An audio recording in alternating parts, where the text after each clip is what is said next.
warahmatullahi wabarakatuh. Perkenalkan, nama saya Yunita Nur Aini, NIM 430 401 994.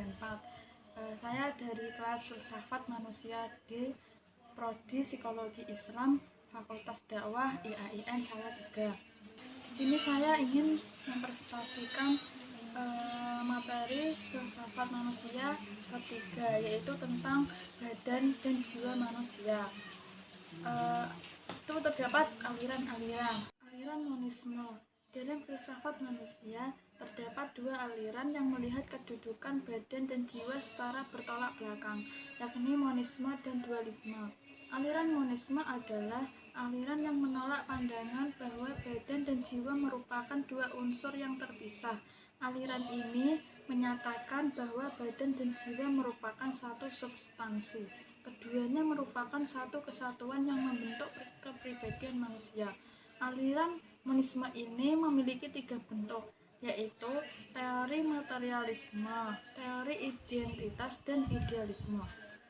Teori materialisme yaitu bagi penganut aliran ini yang terdalam dan paling awal serta satu-satunya yang nyata adalah materi. Materi bereksistensi karena ia memiliki kekuatan sendiri. Artinya, materi bisa ada tanpa dukungan atau gerakan dari unsur non-materi. Materi merupakan sumber serta keterangan terdapat bagi eksistensinya segala sesuatu. Segala hal tergantung pada materi. Teori identitas dalam sejarah filsafat modern dan Descartes 1596 sampai 1650 dikenal sebagai peletak dasar bagi idealisme melalui ungkapannya cogito ergo sum, yaitu saya berpikir maka saya ada. Jadi dasar eksistensi manusia bagi Descartes bukan pada aktivitas kejasmanian, melainkan pada aktivitas jiwa, yakni berpikir. Teori idealisme, kaum idealis letakkan pada suatu di luar materi. Dengan kata lain, idealisme melihat sesuatu yang bertolak belakang dengan apa yang diakui oleh materialisme sebagai hal yang hakiki dalam diri manusia. Menurut aliran ini, ada hal-hal serta gejala yang tidak dapat diterangkan semata berdasarkan materi, seperti pengalaman, nilai, dan makna. Yang kedua, ada aliran dualisme.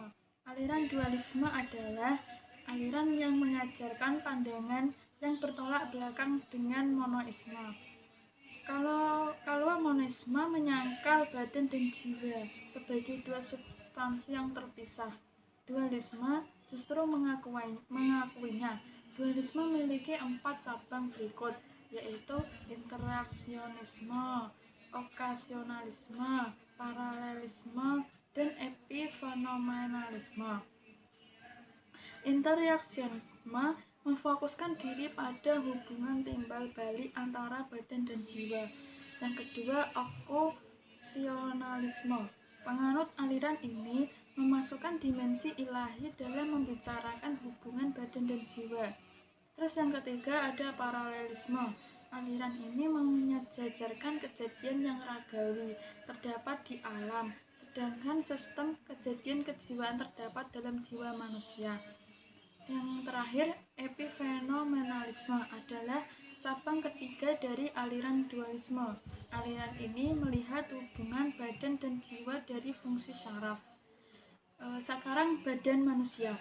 Badan merupakan bagian elemen yang mendasar dalam membentuk pribadi manusia. Badan adalah dimensi manusia yang paling nyata.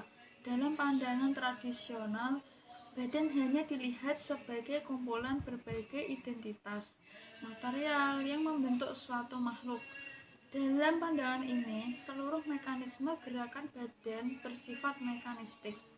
Pengertian badan jauh lebih luas dari sekedar fisik, yakni seluruh proses entitas aktual yang membentuk satu kesatuan pribadi manusia. Dengan demikian, hakikat badan bukan pertama-tama terletak pada dimensi materialnya, melainkan dalam seluruh aktivitas entitas yang terjadi di dalam badan, seperti tertawa, menangis, berjalan, lari, duduk, tidur, dan seterusnya. Semua aktivitas ini merupakan satu kesatuan yang membentuk jati diri manusia. Jiwa manusia. Badan tanpa jiwa tak ada artinya. Berarti jiwa merupakan bagian tak terpisahkan dari perwujudan jati diri manusia. Dalam pandangan tradisional, jiwa memiliki arti sebagai makhluk halus. Tetapi konsep ini kini sudah ditinggalkan karena jiwa diletakkan di luar hakikat manusia dalam konsepnya. Jiwa menyadarkan manusia akan siapa dirinya, menentukan perbuatan, dan menyadarkan akan kehadiran di tengah dunia. Menurut pandangan James B. Pratt 1875 sampai 1944 mengenai pertanyaan kemampuan yang dimiliki jiwa dijawab melalui 4 teori. Yang teori pertama mengatakan kemampuan menghasilkan kualitas-kualitas penginderaan. Terus yang teori kedua mengatakan kemampuan menghasilkan makna yang berasal dari penginderaan khusus. Yang ketiga, teori mengatakan kemampuan memberikan tanggapan terhadap hasil-hasil penginderaan dan makna dengan jalan merasakan, berkehendak, atau berusaha. Yang keempat, teori keempat mengatakan kemampuan memberikan tanggapan terhadap proses-proses yang terjadi dalam pikiran demi kebaikan. Dari uraian di atas jelas bahwa jiwa bukanlah makhluk halus yang masuk ke dalam diri manusia sebagaimana dipahami oleh masyarakat tradisional. Jiwa adalah hidup manusia itu sendiri. Jiwa merupakan penggerak aktivitas manusia. Karena jiwa manusia mampu merasakan rasa sakit dan tubuhnya menyadari dan menyesali perbuatannya, memecahkan persoalan-persoalan yang dihadapinya, menyatukan pengalaman-pengalaman masa lalu dengan pengalaman masa kini, belajar dari masa lalu, serta merencanakan masa depan.